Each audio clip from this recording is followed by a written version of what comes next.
Welcome back. Barcelona Primary School in Etwatwa, Ekurhuleni went up in flames again last night. The incident follows the torching of the school on Tuesday, where an administration block and several grade R classes were gutted by fire. This destruction of properties linked to demonstrations over the substandard conditions of the school. Steve Mabona, the spokesperson of the Provincial Department of Education, joins me now on studio. Steve, welcome to SME On Point. Are they really trying to finish the school down? It was first on Tuesday, then once again on Thursday. Do we know who is behind this and what was the cause of this this latest fire? Good day. I think this emanates from the disruption, because they disrupted on Monday, putting pressure, as they were saying, because we have video footages that we were sending to say they are putting pressure on the department to build a brick and mortar school, because this is a mobile school.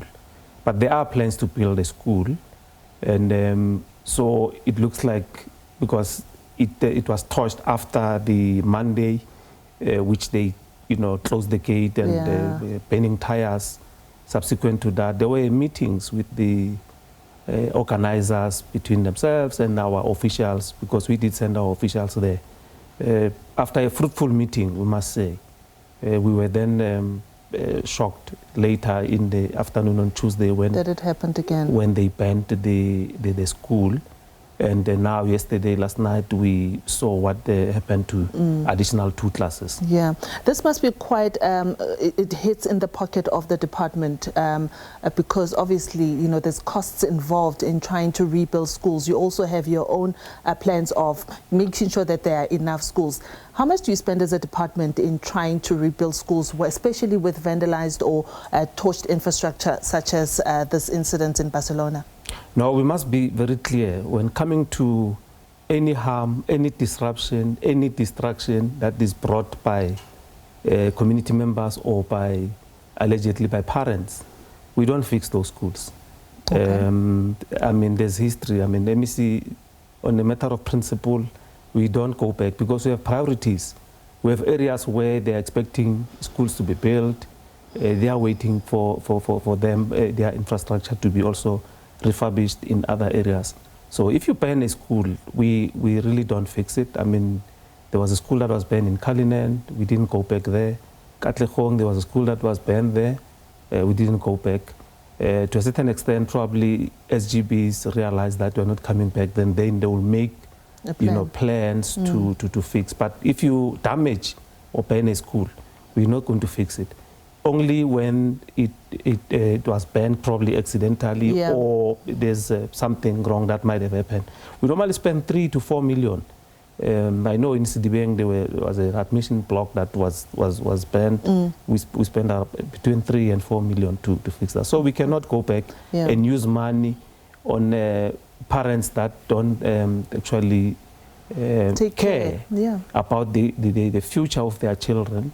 Education of their children. I mean, there was not the schooling there. There were no schooling since Monday in that area. And they then tend to want to destabilize other neighboring schools, which is quite unfortunate. It's quite unfortunate. What happens now with the pupils at Barcelona Primary School? Are you getting them alternative space at nearby schools? What's the plan for them?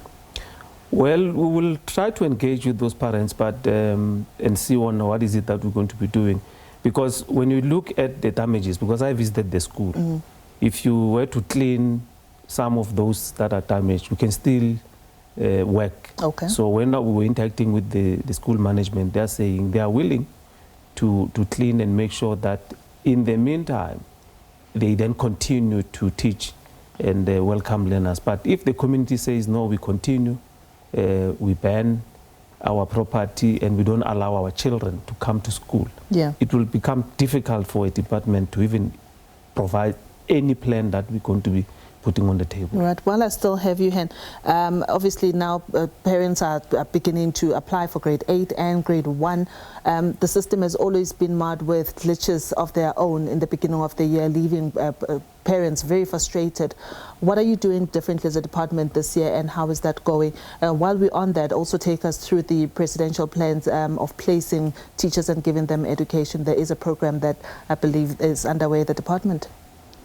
Well, I think we must outgrow the glitches, because we experience different challenges every year. This year we experienced different ones, but then it was just a matter of 10 minutes or so.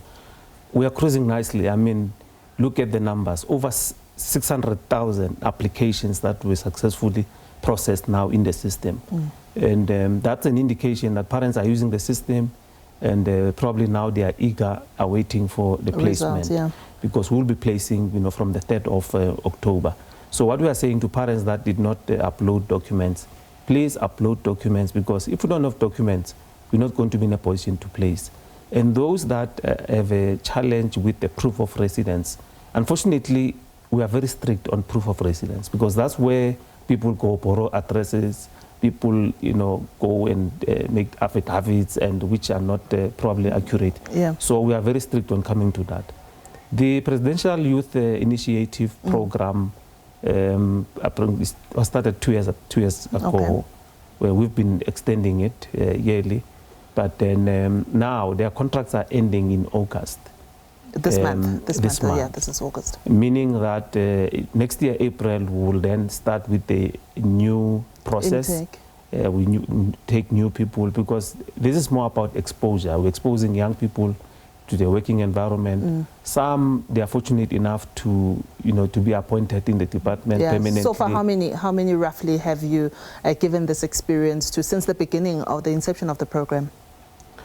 Well, I don't have figures, but yearly in Gauteng, over 42,000 of those are placed. So probably close to 100,000 that would have one or the other given experience in our school. So it's a good program which assists young people to be exposed to the working environment, which is the education sector. How do they get hold of it? Those that are watching us and are interested in it, do they go to your website? Will they find information there? Yes, we do it online. Normally they go to our website. We work very closely with the GCRA. Probably we should be in a position to start to advertise our social media. I mean, we're talking young people here. Yes, so they should have our social media platforms, our Twitter, our Facebook. If they go there, they should see when we start with the program. But they're going to be starting in next year in April, you said. Steve Mabona, the Gauteng Education Spokesperson, joining us. Thank you so much for joining us on Point today.